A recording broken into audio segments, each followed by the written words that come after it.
this journey that we've had together so far, there's a few ahas that I've had, of course, because I came in knowing very little about sales, but something that I really liked that really stood out was actually the fact that it is a repeatable process, right? That it's not something that you have to start from scratch every single time, but the process of prospecting, sales, the touch points, how meticulous it is, but at the same time, it just in a genuine way where you're actually building a strong relationship with the person on the other side. So for that, thank you guys. I think exciting to execute is get our Facebook group going and our community. For the long time, people have been asking for that, and just we live based off relationships, so why not, right? So I think I'm very excited to execute on the Facebook group and start bringing people that resonate with our message big time. I am feeling excited, I am feeling stoked, I am feeling hopeful, I am feeling grateful. There's so much stuff.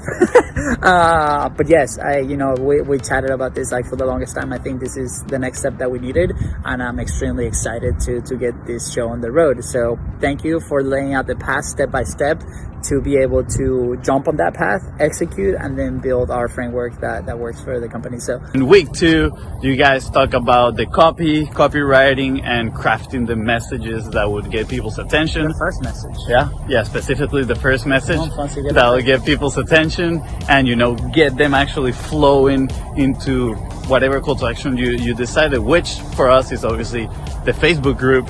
The lesson was extremely well crafted. Of course, you guys are a master at that, but it actually got us thinking and taking action on, it's not only crafting the message once, but it's actually crafting it and testing it multiple times to see if it actually works and see what can we improve. Because I feel most of the time we used to approach it on the sense of, let's write it down and then move on to the next thing, and then that message stays like that. Lesson 3 was all about the cadence, and tab 2 on the core tracking sheet. On the core tracking sheet, for me personally, it was really helpful to see the entire structure and the walkthrough of what each means.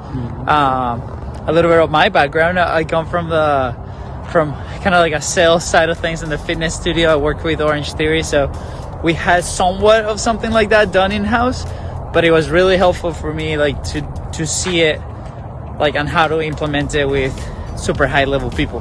It was really useful. I love that it gave us a structure to follow, that it was already there. What we got to do is follow what you guys explain, and it made it very, very simple, because thinking about a new process like that might add a ton of friction, and then we don't execute. Week number 4, which was filling up your pipeline. And even though we must recognize that we need to take more action in there, we have been lacking a little bit.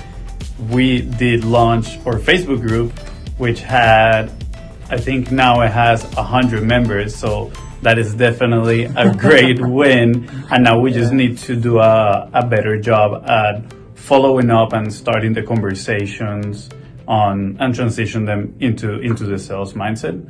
But that being said, we do have a lot of other leads from other sources, right? Some events that we've done, and just from podcasts in general, and references that we need to organize in the spreadsheet and follow up.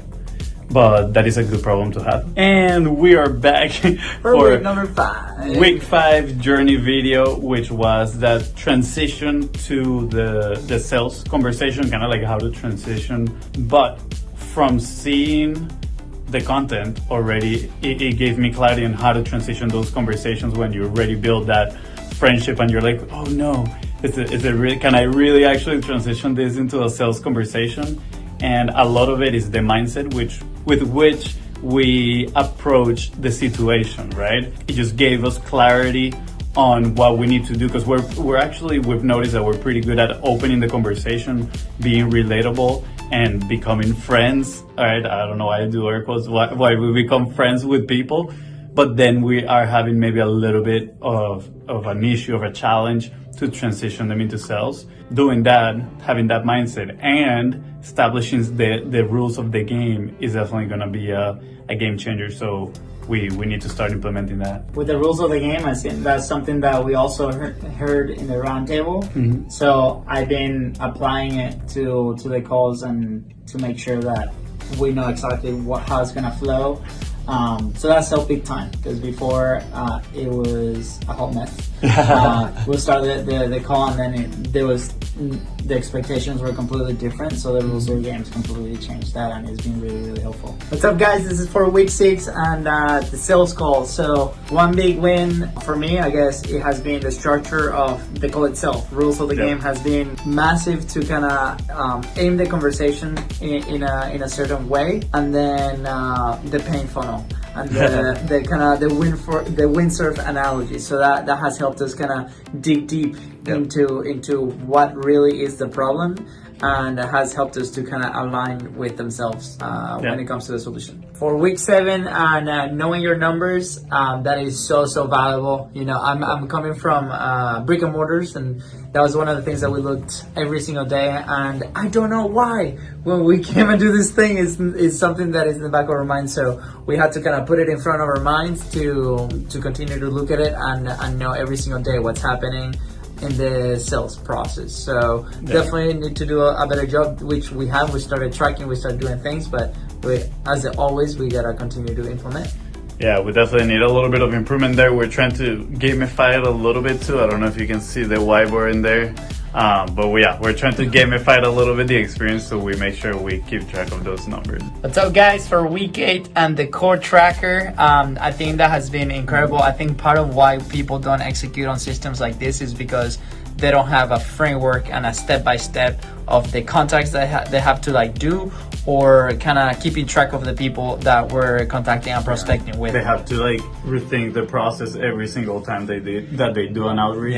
And the system that is, repeatable definitely helps a lot. Yeah, it just lifts that weight, and all we gotta do is execute. So super exciting. I mean, this is something that needs to be implemented, and I think now with the software, it's gonna be so awesome.